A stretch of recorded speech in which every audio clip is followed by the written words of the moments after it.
First in the NBA postseason in 24 years. Hey, how are you folks? Jason Horowitz. Glad to be with you on the Sports Update presented by Toyota. That in a sec, but let's start with the NFL Draft. And the Jets made the biggest move Saturday, trading up to number 5 to take USC quarterback Mark Sanchez. So with that being said, why not start day 2 as well with a move? Began the third round by swapping thirds with Detroit, as well as giving the Lions a 4th and a 7th to move up and take Iowa's All-America running back Shawn Green. The New Jersey native was the nation's second leading rusher last season. The Bears and Cowboys, they didn't pick it all on day 1. 68 and 69 respectively went to those two. San Jose State's Jerron Gilbert, considered by some to be a first-round pick, he fell all the way to the Bears in the third round. Miami at 87 took USC standout wide receiver Patrick Turner. The first quarterback on day 2, that's Texas A&M's Stephen McGee. He's staying in the same state to play for the Cowboys. How about this? Someone from a college outside the United States picked before anyone from the University of Michigan, Miami, Notre Dame, UCLA, Nebraska,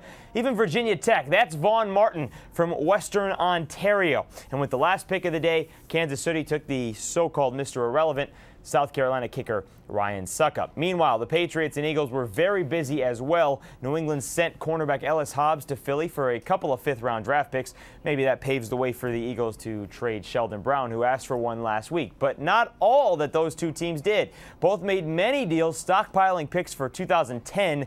New England especially trading to get a pair of second-rounders next year in addition to its own. For draft analysis and to see which veterans are either cut or traded, be sure to stay with CBSSports.com. Now, while all this was going on, the NBA experienced one of its best postseason days in a long time. 4 games, 3 of them decided by 3 points or less. First time that's happened since 1985. It started with Chicago winning in double overtime, 121-118 to even its series with Boston at 2 games apiece. Ben Gordon knocked down the game-tying 3 with 4.5 in the first OT. Chicago never trailed in the second. Derrick Rose, an assist away from a triple-double in the win. Rajon Rondo had a triple-double in the loss, his second of the series. First Celtics player since Larry Bird in '86 to have 2 in 1 series. Game 5 tomorrow in Boston. You didn't need overtime in Philly, but for the third time in this series, you had a winning shot with less than 3 seconds remaining. This time it's Hedo Turkoglu, the one doing the damage. An in-your-face 3 over Thaddeus Young with under 2 to play for the 3-point win. 76ers now 0-5 since 2005 after playoff victories. Series tied at 2 there as well. Game 5 also on Tuesday. Then you get to the West to round out the third of 3 decided by 3 points or less. This the slimmest of margins. 1. Rockets with a 3-1 series lead heading back to Portland. Thanks to that 1-point home court win. No game-winning shot, just great basketball. Yao Ming 21-12 with help from Luis Scola and Shane Battier combining for 31. Remember, the Rockets trying to win a playoff series for the first time since 1997. Now winning the series exactly what the top seed in the Eastern Conference did on Sunday. The Cavs with the sweep of Detroit, 99-78, polishing off the Pistons and ending Detroit's run of 6 straight Eastern Conference Finals. Just the second sweep in Cavs history and just the 3rd team in NBA history to sweep a team winning each game by double digits. As for LeBron James, he averaged 32, 11, and 7 in the 4 games. Became just the 3rd player in NBA history to average at least 30 points, 10 boards, and 7 assists in a single playoff series. Good company, too.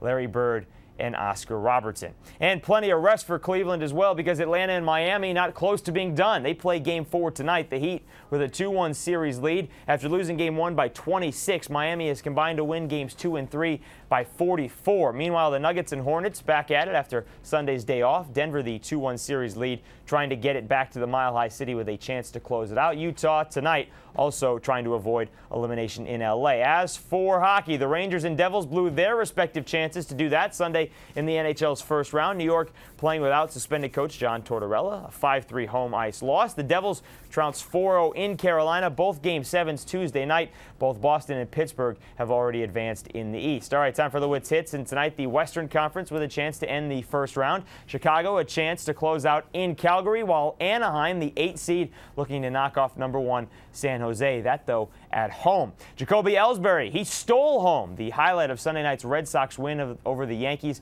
completing the weekend sweep in which Boston came from behind in each of the 3 victories. And on the PGA Tour, Jerry Kelly, he won his first event since 2002, taking home the Zurich Classic in New Orleans, which you saw on CBS. So that'll do it for the sports update presented by Toyota for Monday, April 27th. Enjoy the night in sports and stay with CBSSports.com for all the latest. I'm Jason Horowitz. Take care, folks.